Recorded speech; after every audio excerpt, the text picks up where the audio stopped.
Hello, Katie Garner here, the Stress Less Specialist, with 3 signs that you're overwhelmed and how to help yourself. So you might be thinking, well, this is ridiculous. I know that I'm overwhelmed. But I do get people asking me, well, I feel this and I feel that. So is that overwhelm, or is that a burning out, or, what is it? So when you're feeling overwhelmed, you might be feeling that number 1 is a constant sense of urgency. So you never feel like there's enough time. You always feel like there's so much to do. It's almost like you've got like a weight on your shoulders, and it's like, you might feel it in your chest. So notice how you're feeling. Are you breathing deeply? Are you breathing into your full belly, or do you feel like you've got really shallow breathing, like there's like a panic, like there's always something that's not quite right, there's always something to do? So it's a sense of urgency, as if you're late for something, as if you feel like you're never going to get everything done on time. So that's number 1. Number 2, your head feels like it might explode at any moment. This is what especially when I was just before my breakdown, I always had a constant headache, and partly because I was on the computer all the time, but partly it was just because of that sense of urgency, because I wasn't breathing properly, because there was so much to think about. There were so many thoughts overwhelming me, so many to-do lists, and just so much. It was creating pain in my head. So I had there's a tightness in your chest with that sense of urgency. You might have a pain in your head all the time. Your head might feel like it's going to explode with all of the things that you need to do. And then number 3, which I've already mentioned, is sometimes you feel like you can't breathe.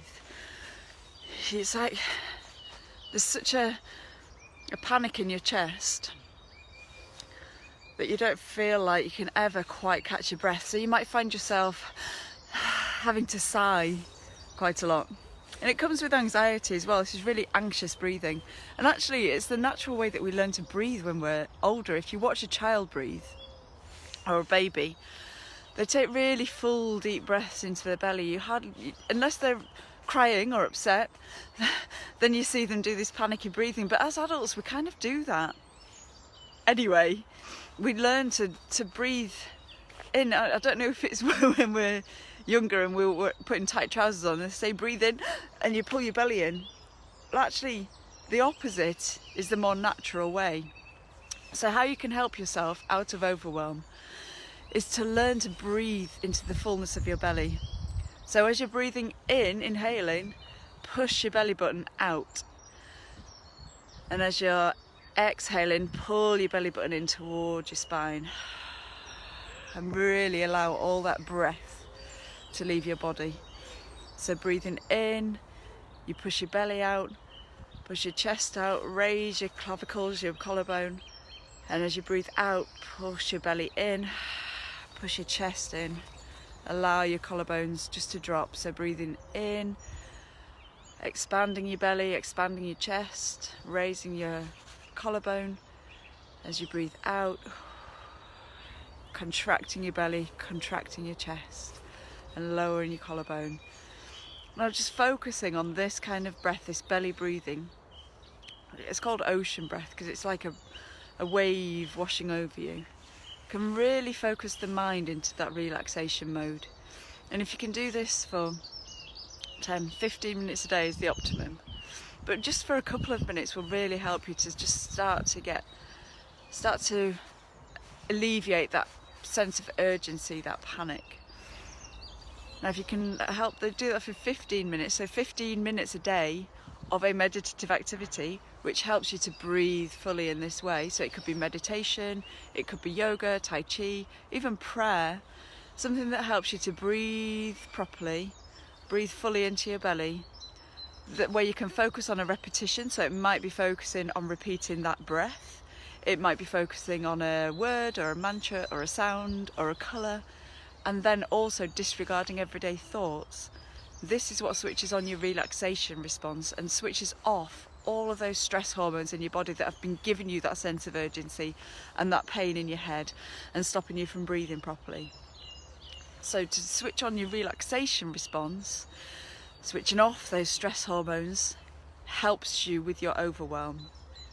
This is you know, people think that you need to organise your to-do list and schedule and plan and things, and this does help, of course it does, but when you're feeling lost in this feeling of overwhelm, doing all those things, it doesn't help, because then you've got an extra thing to do, because then your extra thing is having to plan and having to schedule and having to create your accountability, and without sorting out the feeling first, actually planning, scheduling, organising can increase your overwhelm.